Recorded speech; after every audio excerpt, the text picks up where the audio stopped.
Okay guys, so what I just got done doing was just making sure that I'm on paper down here at 100 yards.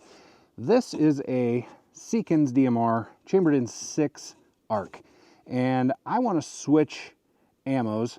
I'm wanting a lot more speed out of this rifle for varmint hunting and just general target shooting and all that kind of stuff. So I picked up some of the Hornady V-Match. This is the 80 grain ELD VT. This is a varmint round. This box muzzle velocity is claimed at 3,020 feet per second. So what I'm doing today is testing this ammo through this rifle, and we're just going to see how this does. This is going to be just a basic ammo test here at 100 yards. And just in case you're wondering, this is the Maven RS4 5-30 by 56 optic up on top here, and I've also got a Griffin Armament suppressor out on the front. Shout out to them for sending it over. Vertical grip I get asked about a ton because it's super sweet. That is from MK Machining. And guys, just let me take a second to shout out our sponsor, and that is Coltac. I'm using the Garmin chronograph over here. Coltac made these little bags right here specifically to hold the Garmin chronograph, or the Athlon chronograph will fit in there as well. But you can use code PRN10 to get you 10% off of anything that Coltac sells.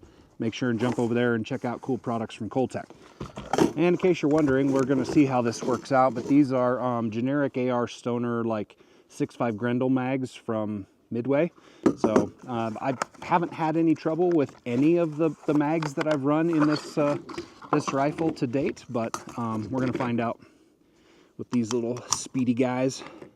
So I'm going to be holding for the center top orange dot, and we'll see how far off we end up being here.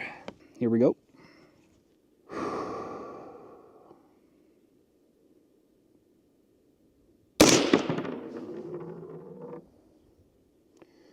All right, I see it just a little high and right. We're going to go ahead and put a group on there.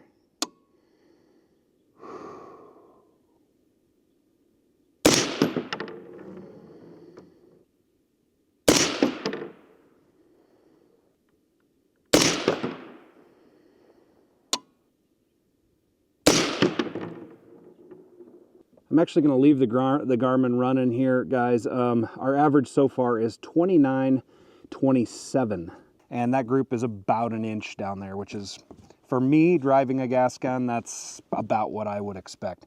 Let's go ahead and make our corrections in scope, see if we can get a little closer to one of the pasties, and we'll go again. 2/10 we need to come to the left, and roughly 2/10 down. And we're just going to slip these real quick. So one thing I love about these optics is toolless re-zeroing. So nice and simple. And we need to come 2/10 left, so 1, 2. All right, that should get us a lot closer to our next dot. So now I'm going to hold top left orange dot.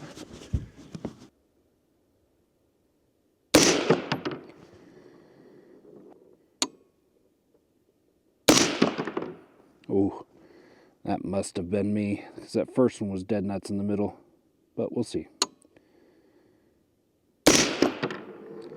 Yeah. Well, maybe not. I'm getting some stringing. That could be my bag pressure back here. All right, new group, top right, circle there. Here we go.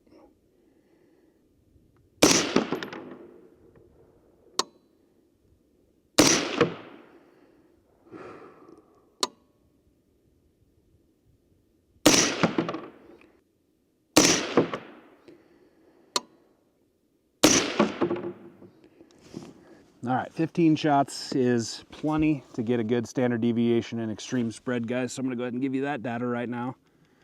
Let's go ahead and end this session and get back into a history here so we can see what we got. Okay, we've got a standard deviation of 14. We've got an average speed of 29.25. 29.25 out of this system with this ammo, standard deviation of 14, which for factory ammo through a gas gun, I'm gonna be absolutely happy with that. I don't know if you guys can see this through the camera angle, but all that brass is piled up right here, like 3:30, 4 o'clock position, which is It's what you want. It's like perfectly gassed. Didn't have to change a thing actually when I screwed this suppressor on here. Good stuff. I like when things just work. All right, we're gonna put one more 5-shot group down here. Just trying to do the absolute best that I can with these last 5 shots, trying to get as tight a group as I can. And I'm gonna take the aggregate score of the most recent 3 groups. The initial one was the first time this ammo's been through the gun. And sometimes consistency can be off when you switch from one ammo to the next. It just takes a little bit of like fouling or whatever. Not loving what I'm seeing so far, just to, you know, be completely honest. Like, I'm seeing 1 MOA groups down there. I would expect this to shoot more like 3/4, but I have never claimed to be a stellar gas gun shooter. I spend way more time shooting bolt guns than I do gas guns. So take that for whatever it's worth. Here we go, one more. Let's see which one we're gonna do. All right, we're gonna go bottom left orange circle here.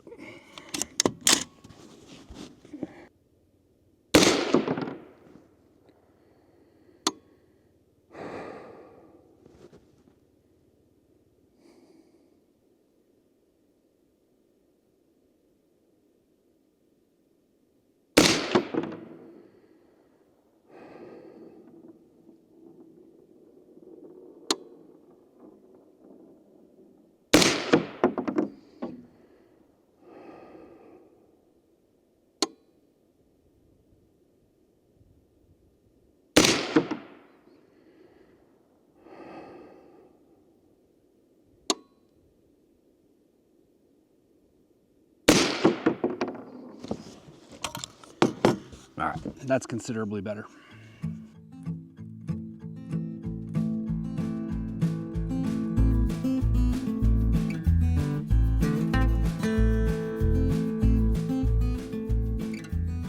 All right, guys, I thought I'd throw this in here. The only distance target that I actually have from my property out into the National Forest here is 680 yards. So you're seeing that white square out there hanging up on the tree. That's a 10-inch square roughly at that distance. And I'm gonna be shooting off of a tripod here. And I thought I'd try this 6 arc. So I punched into AB Quantum and it is calling for 4.4 mils out there. And I think my wind is, I honestly am having trouble figuring it out today. I haven't taken any shots yet, but just by feel and by what I'm seeing downrange, they're 2 completely different things. So I'm going to hold 2 to 3 tenths off the left-hand side of that plate, and we will see what we get. Here we go.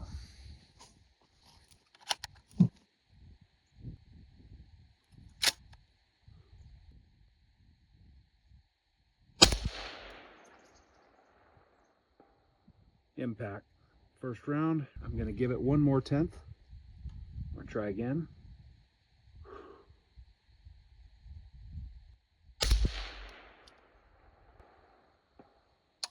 Impact again, right hand side. So very capable. 6 arc, 80 grain, ELD VTs. Running just shy of 3,000 feet per second. No complaints from me. All right, guys, so here, just finishing this out down here. You know, we started here, well, we started up here actually with those 108 grain whatevers just to make sure we were on paper. I was aiming sort of middle. We've got a shot group here, here, and here that are pretty decent. This one, there's some stringing, and I had a 5th shot that was kind of a, I don't know if it was a squib or something. Didn't like that, so I stopped shooting for a minute, made sure I cleared everything out, and then I came back with another group. But, you know, this is definitely 3/4, even with the flyer. So, you know, if the tightest thing is what it's absolutely, you know, capable of, that's a 1/2 inch. I'm not able to drive it like that. Obviously, the data shows that I'm more of a 1 MOA shooter with this gas gun. But I'm okay with that performance out of a rifle that I'm most likely going to use for coyote hunting, maybe inside of 400 yards. So the 1 MOA of accuracy or slightly better, I'm going to take that. I think it's decent. You know, I'm getting almost 3,000 feet per second out of that 18-inch barrel up there with a suppressor on it. Seekins DMR gas gun. Honestly, no complaints. Thanks for watching today, guys. Appreciate if you would just throw a quick comment or a thumbs up down there to help with the algorithms. Don't forget to check out Coltech, PRN10, to get you 10% off anything that they sell. Come back soon for another great video from Precision Rifle Network.